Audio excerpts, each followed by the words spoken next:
You smell what the Rock is cooking. Wehner, deep left. Look at this. Steve. Oh, my goodness. He's done it. Native Wehner. Unbelievable.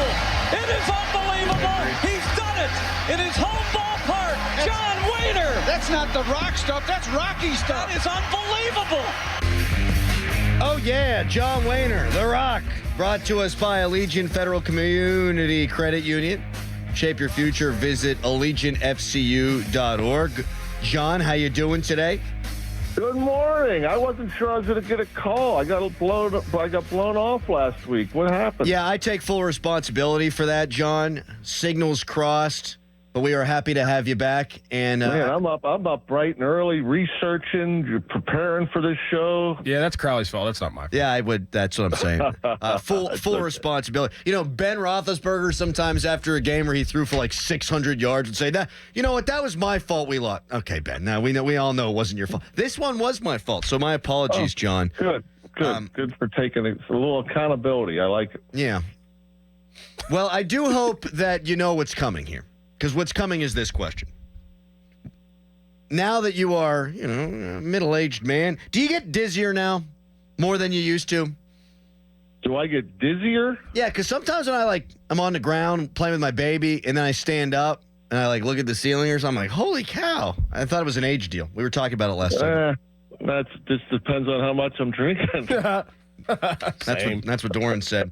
All right, John, this whole Rowdy Tellez situation, we don't want to put you in a tough spot or anything like that. Obviously, Rowdy gets DFA'd 4 plate appearances shy of a $200,000 bonus. I know Ben Cherington came out yesterday and said that had nothing to do with it. How do you view this situation? I mean, obviously the timing, with the minor league season ending as late as it does, the AAA season at least ending as late as it does, I think it's weird that, after AAA's over, there's only a week left in the season. Normally, I guess it was just a few years ago, AAA ended the first week of September, and then you call guys up and you play them and see what you have. And so the timing, I guess, with a week left is what makes it look so bad. I mean, I look at it a lot of different ways. They knew how many at-bats he had in August and in September. You can go back to April and May when he was struggling and arguably the worst hitter in baseball. They continued to give him at-bats back then, all right? In my opinion, I was looking for a move in May. And then come September, I'm thinking, well, they're out of the playoff race. Why bother playing the veteran guys? Play the young guys. See what you got. Give the young guys opportunity to see, how they perform and get an idea what you have for next year. But they continue to give him at-bats. I want to say he had 50 at-bats in September. Yes. I mean, they didn't have to play him September 1. So, I know the optics look bad because there's just a week left in the season. But if they were worried about $200,000, they could have played him twice a week instead of virtually every day in September, and nobody would have said a word. It's a good point. You also could have kept him around and then just not played him for 6 games. I don't know if anybody would have said a word. Yeah, I mean that's possible too. I mean, again, I don't know.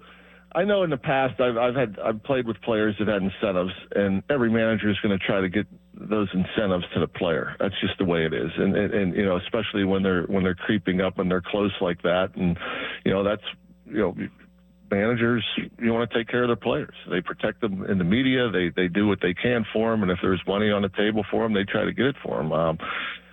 I don't know, how that was working. Like I said, you have every right not to play him in September. Like the Michael A. Taylor thing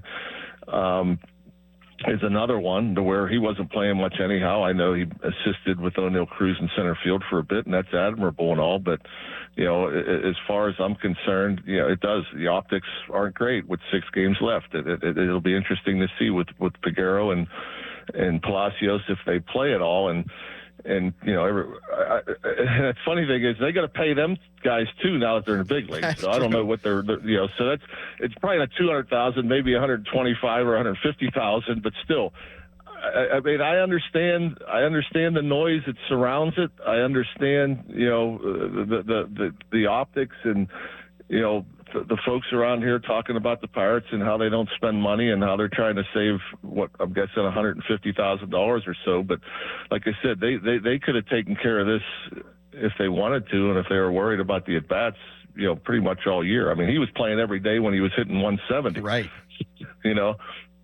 John, you talk about the optics, and I think that there's a bigger picture here. If you are a free agent and you saw this situation, and you're talking with your agent, and the Pirates are interested in you, would this scare you away with signing or potentially being a part of this organization if you were a free agent?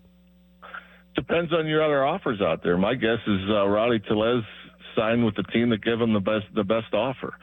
I'm guessing that was the same with Michael A. Taylor, and I'm going to assume that 99% of the players that are going to sign contracts next year as free agents are going to go with the team that's going to offer them the most money. If you're worried about reaching incentives or whatever, you can take care of that by playing better.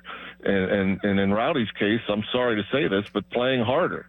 Mm-hmm. You know what I'm saying? I mean, he didn't exactly play hard while he was here. He swung the bat well for a couple months, and that was great. But it wasn't like he went out there busting his butt on the bases and running hard out of the box and setting a good example. Just saying. Now that was, I guess, maybe an unnecessary jab, but that's the way I look at it. It is what it is. I mean, we saw the same thing. That's the way I look at it. I mean, I was very frustrated with the way he went about his business for a veteran guy that's a great presence, blah, blah, blah, blah, blah. He turned a lot of doubles into singles this year. And so I have a hard time feeling bad for that. Having said that, is that going to affect other free agents? No, I really doubt it. Most guys go where the money is, unless, you want to be closer to home or something along those lines.